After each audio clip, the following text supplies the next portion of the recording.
warahmatullahi wabarakatuh.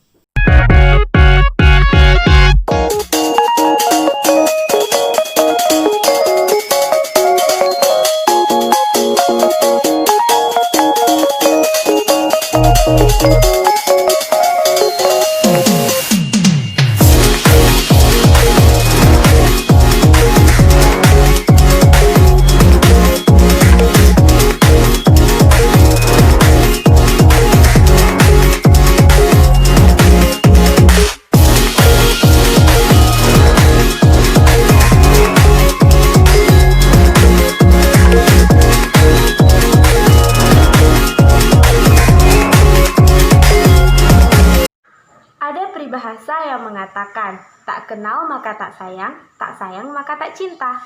Maka, sebelum kita mempelajari filsafat, kita harus mengenal terlebih dahulu filsafat itu. Sebelum kita menyukai filsafat, kita harus mengenal dulu apa itu filsafat. Maka, di pembahasan kali ini kami membahas tentang mari mengenal filsafat pendidikan Islam. Bersama saya Lerisa Putri Pinto dengan rekan saya Dinda Nabila dan Intan Puspa Lestari. Baiklah, materi pertama akan disampaikan oleh rekan saya Dinda Nabila. Kepada Dinda Nabila, dipersilakan. Apa sih itu filsafat pendidikan Islam? Nah, di sini kita mempelajari filsafat pendidikan Islam berarti memasuki arena pemikiran yang mendasar, sistematik, logis, dan menyeluruh atau universal tentang pendidikan. Namun di sini tidak hanya dilatar belakangi oleh pengetahuan ilmu Islam saja. Di sini kita juga dituntut untuk mempelajari ilmu-ilmu yang relevan sehingga kita dapat berpikir kritis dan dapat menggali informasi yang lebih mendalam lagi. Baik, selanjutnya kita membahas ruang lingkup filsafat pendidikan Islam. Apa saja sih ruang lingkup filsafat pendidikan Islam itu? Ada beberapa ruang lingkup filsafat pendidikan Islam. Yang pertama yaitu adalah pendidik. Para pendidik adalah para guru, orang tua, tokoh masyarakat yang mampu memfungsikan dirinya untuk mendidik. Siapa saja yang dapat menjadi pendidik dan melakukan upaya untuk mendidik secara formal maupun non-formal? Para pendidik haruslah orang yang patut diteladani, yang bisa membina, mengarahkan, menuntut, dan mengembangkan minat serta bakat di peserta didiknya agar tujuan pendidikan itu tercapai dengan baik. Yang kedua yaitu murid atau anak didik. Anak didik yaitu merupakan subjek pendidikan, yaitu orang yang menjalankan dan mengamalkan materi pendidikan yang disampaikan oleh pendidik. Dengan demikian, agar pendidikan berhasil dengan sebaik-baiknya, jadi pendidikan yang ditempuh harus sesuai dengan perkembangan anak didik. Anak didik, metode pendidikan, evaluasi pendidikan, proses belajar dan mengajar merupakan suatu ruang lingkup filsafat pendidikan. Yang ketiga yaitu materi pendidikan. Materi pendidikan yaitu adalah bahan-bahan atau pengalaman yang disusun dengan sedemikian rupa. Susunan itu yang lazim dan logis untuk disajikan dan disampaikan kepada peserta didik.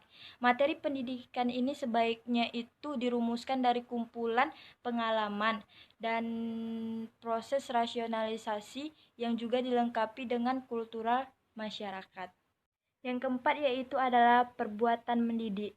Di mana perbuatan mendidik ini merupakan suatu tindakan, kegiatan atau perbuatan yang mendidik peserta didiknya itu untuk menerima pengetahuan yang belum mereka dapat dan menerapkannya dalam kehidupan nyata dan sebagai pandangan hidup.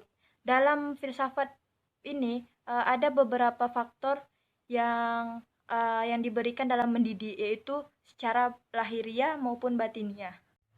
Yang kelima yaitu metode pendidikan. Metode pendidikan ini adalah strategi atau cara penyajian materi kita sebagai pendidik untuk disampaikan kepada peserta didik kita, agar peserta didik kita ini dapat memahami dan menerima materi itu dengan baik dan cepat. Itu merupakan pengertian dari metode pendidikan.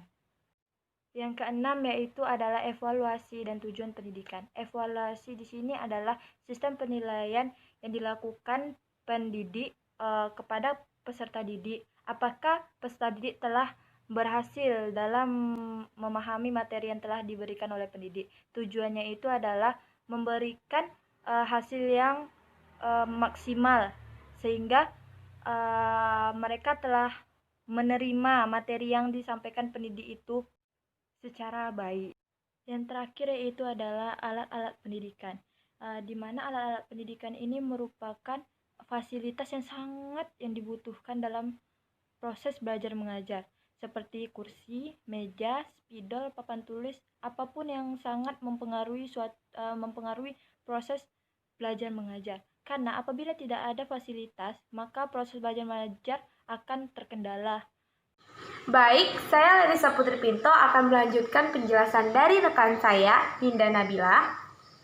Di sini saya akan membahas tentang karakteristik filsafat pendidikan Islam. Jadi, apa saja karakteristiknya? Yang pertama itu adalah rasio. Rasio atau yang kita sebut juga dengan perbandingan atau alat ukur. Di sini kita dapat menentukan sesuatu itu kualitasnya baik atau tidak. Jadi biasanya dalam filsafat pendidikan Islam itu dengan rasio ini kita dapat menentukan itu kualitasnya baik atau tidak. Yang kedua itu bersifat atau berkarakteristik radikal. Radikal itu dibahas secara tuntas sampai ke akar-akarnya dan dengan sumber yang jelas tentunya. Jadi dalam berfilsafat itu kita tidak boleh setengah-setengah, kita harus tuntas membahasnya hingga sampai ke akar-akarnya, ke akar-akar permasalahannya. Nah, yang ketiga itu harus bersifat atau berkarakteristik sistematis. Sistematis itu maksudnya di sini adalah berpikir secara logis, terarah, dan tahap demi tahap. Di sini dalam satu tahap kita itu tahap yang kita lakukan itu harus logis dan harus sejalan. Kalau itu tidak logis dan tidak sejalan, maka kita tidak bisa menuju ke tahap berikutnya. Karena filsafat itu melalui beberapa tahap, tidak langsung menuju kepada apa yang ingin kita buktikan.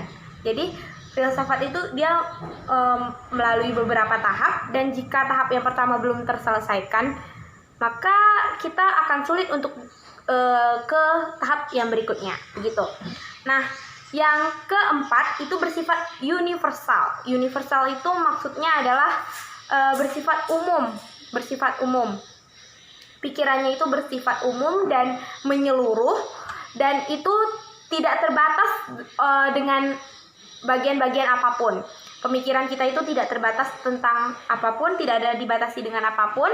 Pembuktian yang kita lakukan juga tidak ada dibatasi dengan apapun. Selagi itu menuju kepada kebenaran, maka itu sah-sah saja kita lakukan, begitu. Jadi dia bersifat universal dan dapat diterima oleh semua orang tentunya. Nah, selanjutnya itu yang kelima, dia itu karakteristiknya itu ranah makna. Ranah makna maksudnya di sini tuh penuh dengan makna. Jadi filsafat itu penuh dengan makna, penuh dengan nilai-nilai yang baik dan patut kita teladani, begitu. Jadi nilai-nilai yang terkandung di dalam filsafat ini nih sangat banyak gitu. Makna-maknanya pun sangat banyak. Jadi itulah hikmah dari kita berfilsafat gitu. Begitu juga dengan yang keenam ini.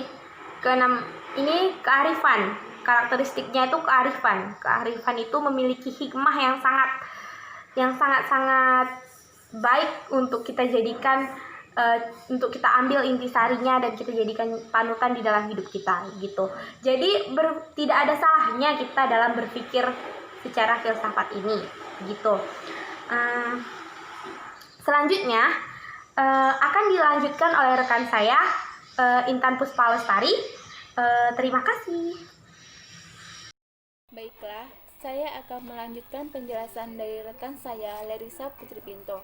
Di sini saya akan membahas tentang manfaat mempelajari filsafat pendidikan Islam. Sebenarnya, apa sih manfaat dari kita mempelajari filsafat ini? Nah, seperti kita ketahui, manfaat filsafat ini merupakan suatu hal atau sebuah filosofi dari sesuatu, di mana mempelajari filsafat ini banyak yang mengatakan cukup rumit, karena hal ini memerlukan wawasan yang luas dan pemikiran yang kritis agar tidak terjadi kesalahpahaman nantinya.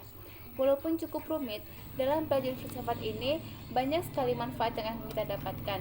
Yang pertama yaitu kita akan semakin bisa mengelola pemikiran kita atau cara berpikir kita, apalagi filsafat tentang pendidikan. Kita sebagai mahasiswa selalu dijelaskan atau selalu ditekankan untuk memiliki pemikiran yang kritis dan cermat. Yang kedua yaitu tentang kita bisa berpikir logis. Nah, di sini kita bisa mengembangkan pemikiran kita agar pemikiran kita tuh logis gitu. Apa yang kita perbuat atau apa yang kita lakukan harus sesuai dengan pemikiran kita atau sesuai dengan pemikiran orang lain. Yang ketiga yaitu ada ketelitian. Dengan mempelajari filsafat ini kita akan menjadi seseorang yang lebih teliti lagi. Mempelajari filsafat ini seperti kita tuh bermain puzzle, di mana bermain puzzle ini membutuhkan kesabaran, ketelitian, dan ketekunan dalam menyusunnya.